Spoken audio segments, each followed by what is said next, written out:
Idol, nagpa-bulk ka na ba? Yung minimum bulking nagpataba, one time. Kasi payat ako all my life. Kasi hindi naman kami ganun may kaya. So, naglalakad ako sa school, athlete ako, nagtitipid ako para mabili yung gusto ko.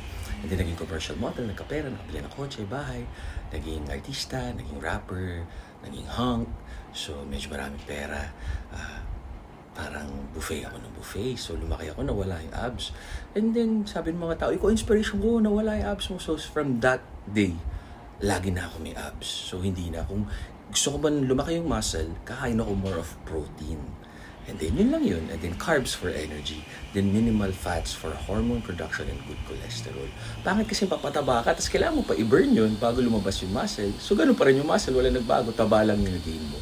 So, kailangan lean muscle gains. Taasan mo lang yung protein.